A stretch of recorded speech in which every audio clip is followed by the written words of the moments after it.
Bismillahirrahmanirrahim. Assalamualaikum warahmatullahi wabarakatuh. Alhamdulillahirabbil alamin. Wassalatu wassalamu ala asyrafil anbiya'i wal mursalin sayyidina Muhammadin wa ala alihi washabbihi ajmain, amma ba'd. Kepada Allah Subhanahu wa taala kita bersyukur, dan kepada Nabiullah Muhammad sallallahu alaihi wasallam kita bersalawat.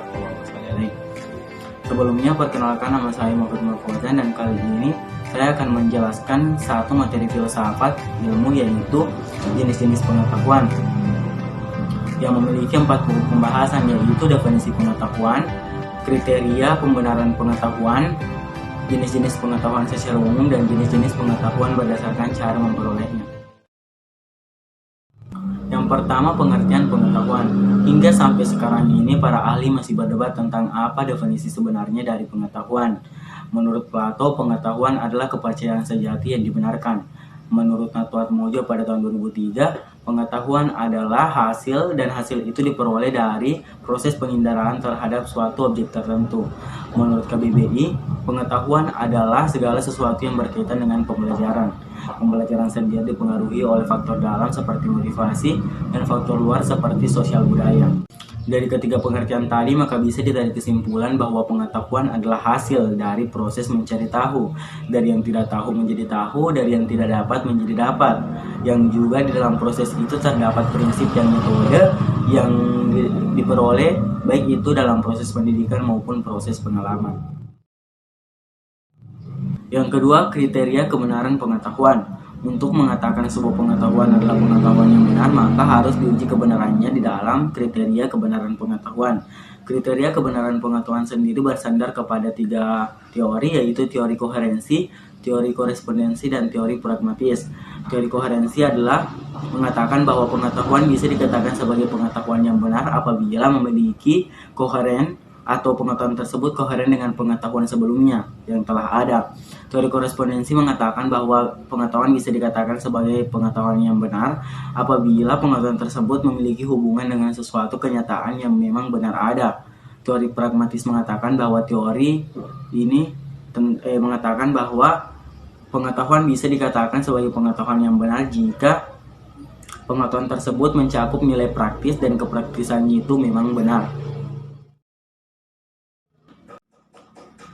Yang ketiga, jenis-jenis pengetahuan secara umum. Yang pertama, pengetahuan langsung.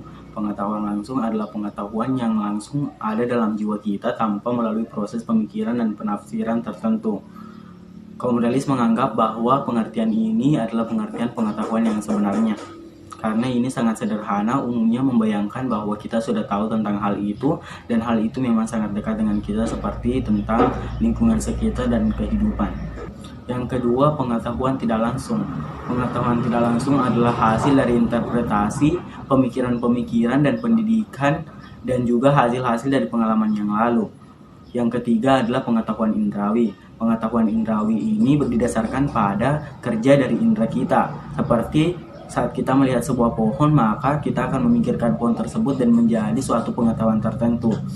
Yang keempat, pengetahuan konseptual. Pengetahuan konseptual itu sangat erat kaitannya dengan pengetahuan indrawi, karena untuk menciptakan konsep-konsep dalam pemikiran itu perlu untuk melihat alam luar, juga harus ada kaitannya dengan alam luar. Yang kelima, pengetahuan partikular. Pengetahuan partikular itu erat kaitannya dengan individualisme, karena pengetahuan ini tentang perseorangan dan objek-objek tertentu, tentang khusus untuk objek-objek tersebut. Dan yang terakhir, pengetahuan universal. Pengetahuan universal adalah pengetahuan tentang sesuatu yang diketahui orang secara keseluruhan, seperti agama dan filsafat. Yang keempat adalah jenis-jenis pengetahuan berdasarkan cara memperolehnya. Yang pertama, pengetahuan biasa. Pengetahuan biasa adalah pengetahuan yang diperoleh dari kehidupan sehari-hari, yang digunakan juga untuk kehidupan sehari-hari tanpa perlu didalami ilmunya lebih dalam. Karena dalam pengetahuan biasa itu kita hanya perlu tahu, hanya untuk sekedar tahu, hanya untuk menutupi ketidaktahuan. Yang kedua adalah pengetahuan ilmiah atau ilmu pengetahuan. Pengetahuan ilmiah ini adalah pengetahuan yang diperoleh dengan cara tertentu seperti dari proses pendidikan dan pengalaman. Dan pengetahuan ini tidak hanya digunakan untuk kehidupan sehari-hari, tetapi juga untuk dikembangkan dalam membuat pengetahuan baru. Yang ketiga itu pengetahuan filsafat. Pengetahuan filsafat itu adalah pengetahuan yang dikaji sampai akar-akarnya. Karena pengetahuan filsafat itu adalah pengetahuan yang perlu diketahui seluk-beluknya sampai hal-hal yang paling dasar tentang pengetahuan itu. Yang terakhir adalah pengetahuan agama. Pengetahuan agama adalah pengetahuan yang diperoleh dari Allah Subhanahu wa taala melalui perantara Nabi Muhammad SAW dalam agama Islam, dan pengetahuan ini dibenarkan berdasarkan syariat agama tersebut. Kesimpulan dari materi tadi bahwa jenis-jenis pengetahuan itu sangat banyak, dan kita sebagai manusia harus terus belajar dalam mengembangkan ilmu pengetahuan tersebut. Berdasarkan dari sebuah hadis, yaitu belajarlah, tuntutlah ilmu mulai dari kamu lahir sampai dengan kamu ke liang lahat.